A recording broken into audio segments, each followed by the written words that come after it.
Hi, food waste in the US is up to 30% in most households, and I could see that happening. We have veggies in the crisper of our refrigerators stacked on top of each other, so it gets out of sight, out of mind, and we forget about it. And we look at the crisper when it comes trash day. You open it up and you say, "Oh wow, I forgot this stuff." So today I think one of the things we could do, or I've done to try to make things easier to get to, is to prepare the ingredients and pre-cut them and put them on a higher shelf so you see them. You could use a rigid container, and that's good, but I tend to like Ziploc bags because it takes less room, and when you fill them and you start using it, you could reduce the volume and you could not take up as much room, while this container, it's always the same size. So today I'm gonna cut up an onion, prepare a bell pepper, and clean and prep some celery stalks. And for celery stalks, I generally just take out the strings and leave them whole. But again, I put them in a larger bag where they're seen and easier to get to.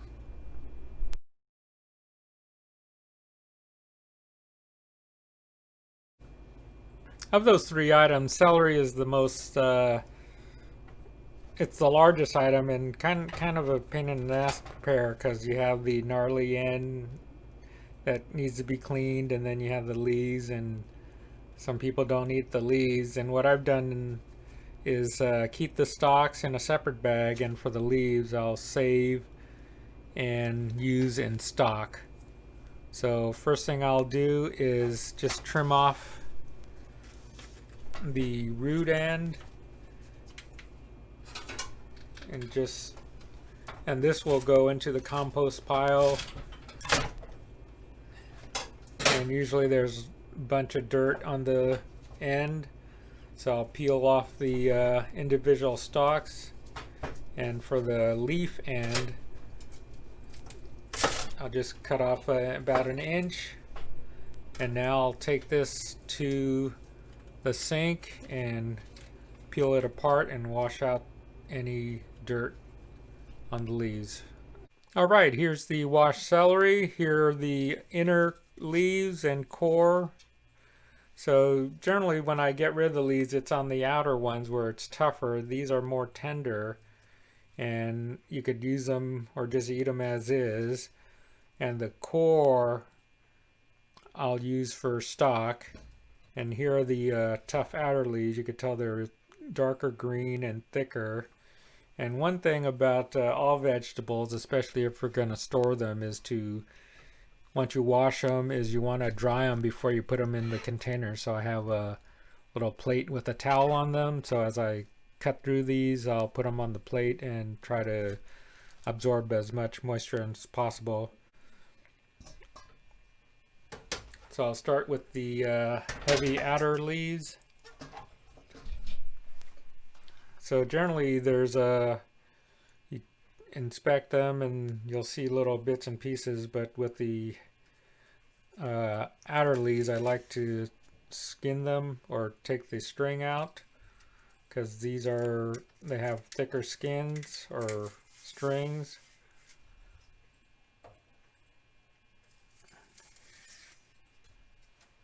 And I don't know if you could see the little dots here, that's where the strings are.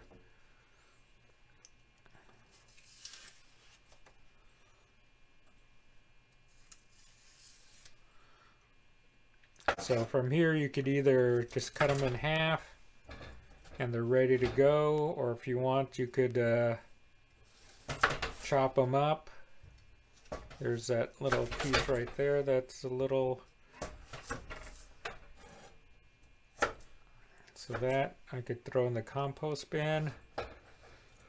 And it depends on how you want to prep. So some of the leaves I will chop. That I'll go probably in the stock pot. Again, this is a heavy outer leaf. Take the string off.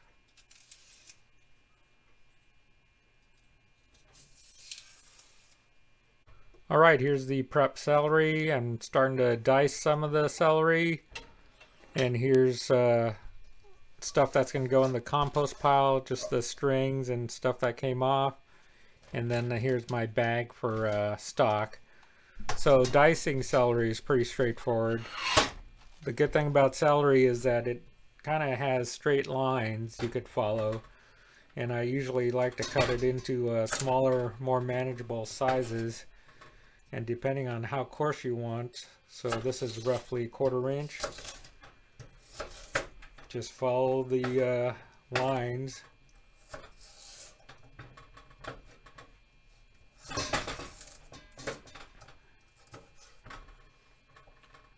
And cut diagonally, or sorry, cut perpendicular to the sticks. So you make matchsticks, then you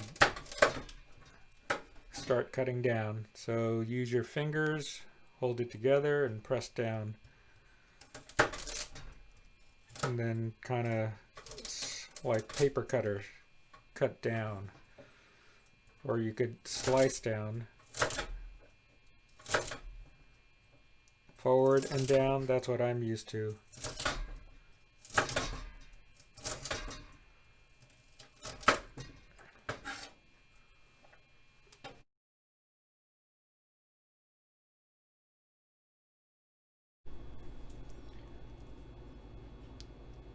Alright, the next item I'd like to prepare is bell pepper. Bell pepper is fairly easy to do. It depends on how you want to use it, but most of the time I either eat a segment or dice it up. And one thing about bell pepper is it comes in lobes, and the way I prep it is just to cut in between lobes and just slide it from top to bottom. And what happens there, oops, as it rolls off, is at each lobe you have the membrane and the seeds, and by cutting in between it comes out pretty clean.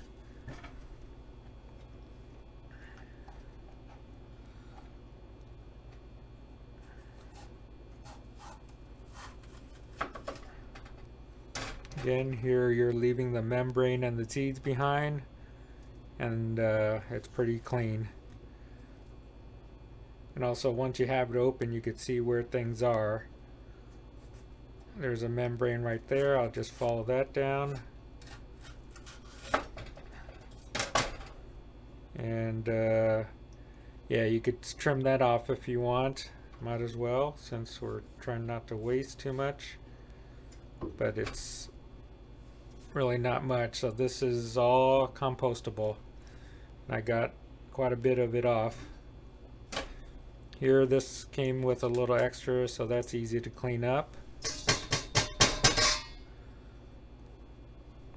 So for bell pepper, again, I put it on a towel to kind of dry off any excess moisture.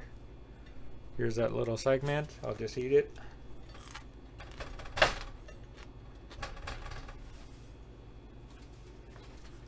Again, I like using Ziplocs because they're collapsible.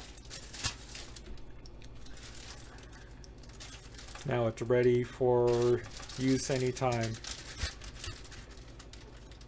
One thing I did do is peel off the label and wash this before I cut it up.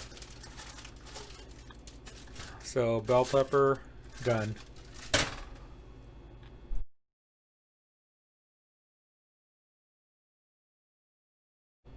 Alright, the last thing I prepare is the onion. You have the root end, and this is where the leaves are, the leaf end. I don't know what they actually call it, but this is definitely the root end. So you want to just take off a little bit of the root end, and then you could peel it up, and you get to the other end, cut off about 1/4 inch. And now you could peel the brown leaves off, and that goes into the compost pile. I know, I think in the olden days they would use, restaurants would use probably the brown leaves as part of uh, their stock base, but I don't know. I don't need that.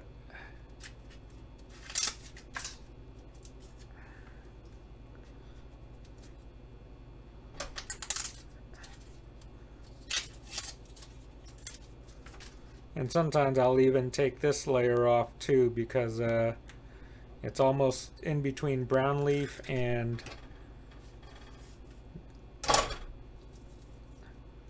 where it's kind of tough.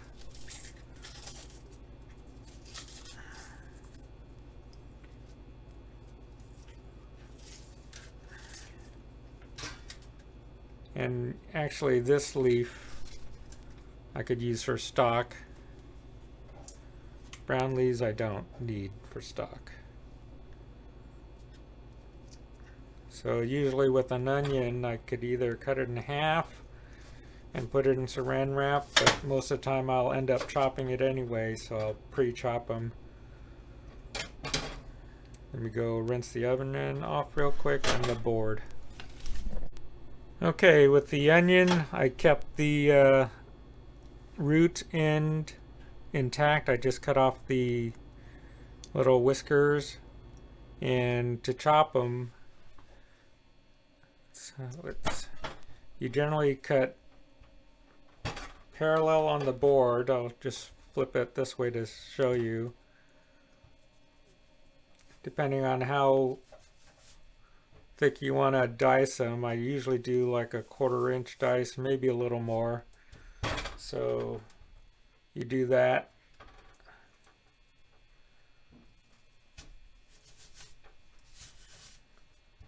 Parallel to the board, so you don't, it's easier to control.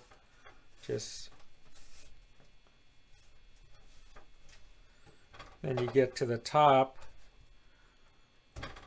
you also point down and slice through, again roughly 1/4 inch to 1/2 inch depending on how thick of a dice you want.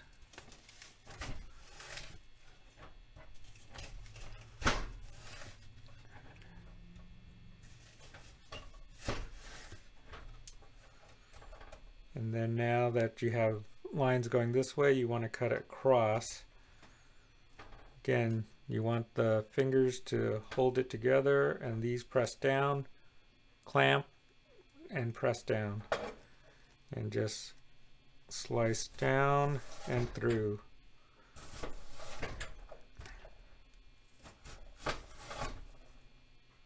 And you don't have to be fast, you just want to be kind of accurate. And again, depends on how coarse you want the onions to be. If you want it really fine, you just don't move the knife as much, and you could use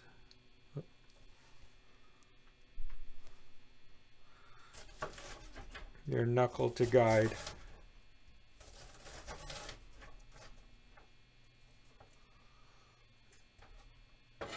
Now as you get to the root end, you could turn it on the side and cut. And I'll use this for stock. And for this end pieces, you just rotate and then just cut into your little dices. Alright, here's the prepared celery. I still have some in stock form, and here's some chopped celery. Here's the bell pepper. I just cut it off the core, and here's onions diced. And over here we have sort of the stuff that's going into the compost pile. It's actually not that much. It's basically a handful of stuff. And this is my bag for stock making. Celery and the onion leaves and some of the root end.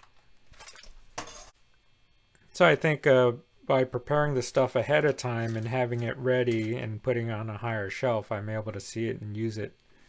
And hopefully I minimize my food waste on these veggies that get lost in the crisper.